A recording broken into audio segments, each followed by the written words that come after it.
Guys, welcome back to my channel. ఈరోజు మనం వచ్చి ఫార్మసీ గురించి నేను చెప్దాం అనుకుంటున్నాను అండి. ఐ మీన్ టు సే, ఎవరైతే ఫార్మసీ కంప్లీట్ చేసి ఫార్మసిస్ట్ అవ్వాలి అనుకుంటున్నారో, హాస్పిటల్ ఫీల్డ్లో వర్క్ చేయాలనుకుంటున్నారో వాళ్ళ గురించి వాళ్ళకి యూజ్ అయ్యే విధంగా నేను ఈరోజు వీడియో చేయబోతున్నానండి. అదేంటంటే యాక్చువల్గా నాది ఫార్మసీ బ్యాక్గ్రౌండ్. సో నేను ఆల్మోస్ట్ 6.5 years హాస్పిటల్ ఫార్మసిస్ట్గా వర్క్ చేశాను. సో ఎవరికైతే ఫార్మసీ చేసి హాస్పిటల్లో వర్క్ చేయాలి యాజ్ ఏ ఫార్మసిస్ట్గా అనుకుంటున్నారో వాళ్ళకి కావాల్సిన క్వాలిటీస్ ఏంటి అండ్ హాస్పిటల్ ఫార్మసిస్ట్ జాబ్ ఎట్లా ఉంటుంది అనేది బ్రీఫ్గా నేను చెప్పాలనుకుంటున్నాను. అది ఎవరైతే ఈ ఫీల్డ్కి వెళ్ళాలనుకుంటున్నారో వాళ్ళకి ఎంతో కొంత యూజ్ అవుతుందని అనుకుంటున్నాను. యాక్చువల్గా హాస్పిటల్ ఫార్మసిస్ట్గా వర్క్ చేయాలి అంటే మనకు మెయిన్గా ఏం కావాలి? ఫస్ట్ ఆఫ్ ఆల్ మనం బీ ఫార్మసీ కానీ డి ఫార్మసీ కానీ కంప్లీట్ చేయాలి అండి. ఆఫ్టర్ కంప్లీషన్ ఆఫ్ ఈ ఫార్మసీ మనం లైసెన్స్ తీసుకోవాలి యాజ్ ఏ రిజిస్టర్డ్ ఫార్మసిస్ట్ లాగా. సో ఆ లైసెన్స్ ఉంటే కనుక మనం హాస్పిటల్లో వర్క్ చేయొచ్చు, లేదంటే రిటైల్ షాప్స్లో వర్క్ చేయొచ్చు. నేనైతే హాస్పిటల్ ఫార్మసిస్ట్ వర్క్ చేశానండి.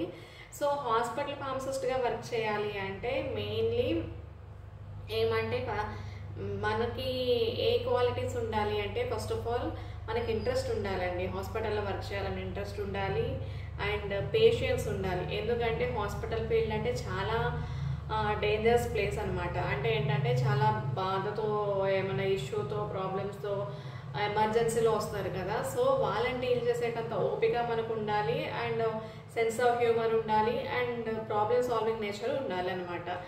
ఇవన్నీ ఉంటే కనుక మనం హ్యాపీగా వర్క్ చేసుకోవచ్చు. అండ్ వీటితో పాటు ఇది ఫుల్ స్టాండింగ్ వర్క్ అండి. మనం 8 to 9 hours మనం వర్క్ చేస్తున్నంతసేపు నిల్చునే ఉండాలి. ఫార్మసీ జాబ్ అంటే ఏదో మధ్యలో ఒక 5 to 10 minutes తప్ప మొత్తం మనం నిల్చొని జాబ్ చేయాల్సి ఉంటుంది. సో ఎవరైతే నేను నిల్చోగలను, లేదంటే నాకు పేషెన్స్ ఉంది, లేదంటే నాకు ఈ జాబ్ ఇంట్రెస్ట్ ఉంది అన్న వాళ్ళు మాత్రమే ఈ ఫీల్డ్కి వెళ్ళండి. ఎందుకంటే చాలామందిని నేను చూస్తాను కదా, నేను చేస్తుండగా టైంపాస్ కోసమో లేదంటే వాళ్ళకి నీడ్ కోసమో తప్పదు అన్నట్టుగా చేసేటోళ్ళే ఎక్కువ ఇంట్రెస్ట్ ఉన్న వాళ్ళకన్నా.